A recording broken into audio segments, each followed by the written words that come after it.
ដំណើរកំសាន្តទៅខាងភ្នំជីសូរចំនួនកន្លះថ្ងៃ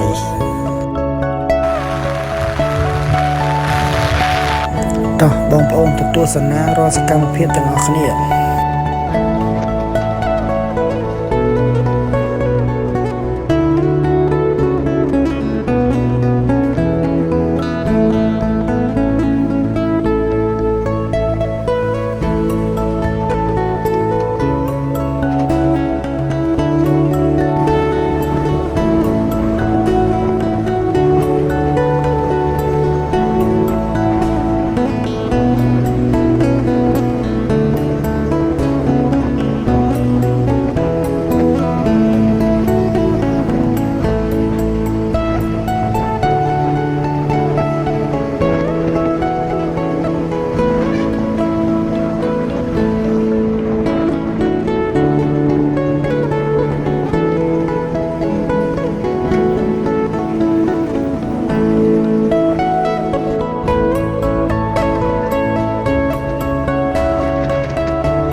ឥឡូវនេះផងដែរពួកខ្ញុំបានធ្វើដំណើរមកដល់ស្ពានកំពង់ចោលហើយ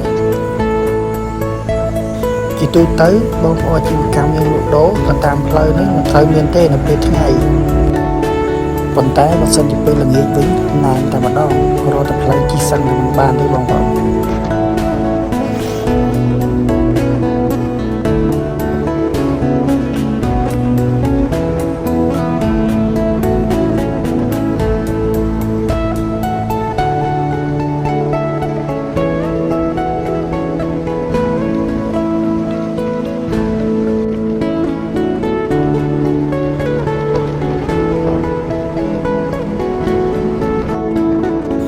ទេសភាពនៅតាមដងផ្លូវពិតជាមិនអន់ទេមានស្រាមានស្រូវគួរឲ្យកត់គត់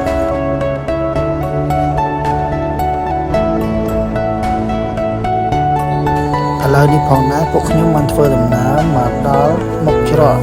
ទៅកាន់ភ្នំបូរីប៉ុន្តែពួកខ្ញុំមិនបានបត់ចុះផ្លូវភ្នំកោបូរីទេគឺពួកខ្ញុំអាចធ្វើដំណើរទៅមុខបន្តទៀតជីបានពាក់កណ្ដាលព្រៃក៏ឆ្លៀតឈប់ហូបទឹកបន្តិចក្រោយសម្រាប់បានមកសន្ទុះពួកយើងក៏ធ្វើដំណើរបន្តទៅមុខទៀត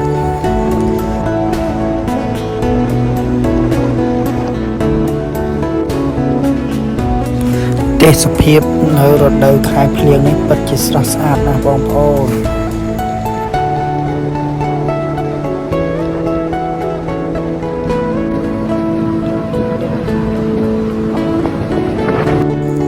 ឥឡូវនេះផងដែរយើងបានទៅដល់ភ្នំជីសូរហើយឃើញកំពូលភ្នំលំហើយបងប្អូនតែបន្តិចទៀតនឹងដល់លើភ្នំហើយ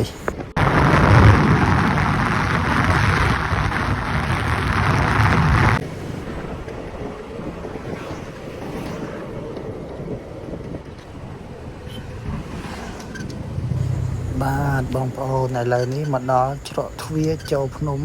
ជីសូរហើយបងប្អូន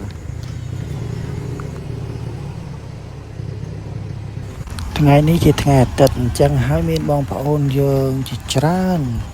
ដែលពួកគាត់បានមកលេងទាំងអស់គ្នាបងប្អូនមនុស្សច្រើនមែនទែនថ្ងៃនេះ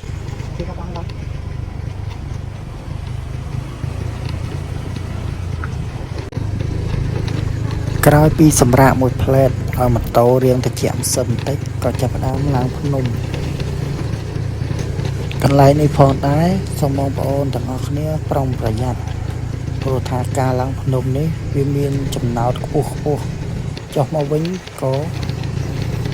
វារៀងចោតខ្លាំងឡើងក៏រៀងទួលឡើងលើខ្លាំងហើយមានគ្រោះក្រហមច្រើន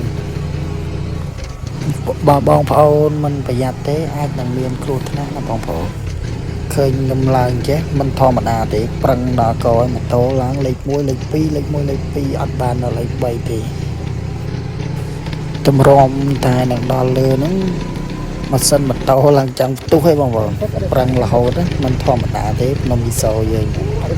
នេះភ្លៀងអត់មកធ្លាក់ទេណាបើសិនជាភ្លៀងធ្លាក់ទៀត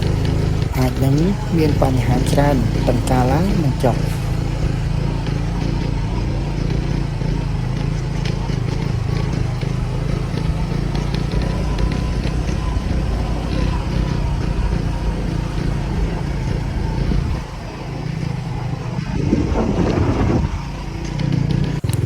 ដល់កន្លែងកັບសម្បត្តិហើយនាំអារម្មណ៍បងប្អូនមកទស្សនានៅលើភ្នំទាំងអស់គ្នា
បានឥឡូវនេះផងដែរវីដេអូយើងក៏កាត់មកដល់ទីបញ្ចប់ក៏សូមអរគុណពុកម៉ែបងប្អូនដែលបានទស្សនាវីដេអូតាំងពីដើមរហូតដល់ចប់សូមឲ្យបងប្អូនមានសុខភាពល្អបាយបាយជួបគ្នានៅវីដេអូក្រោយ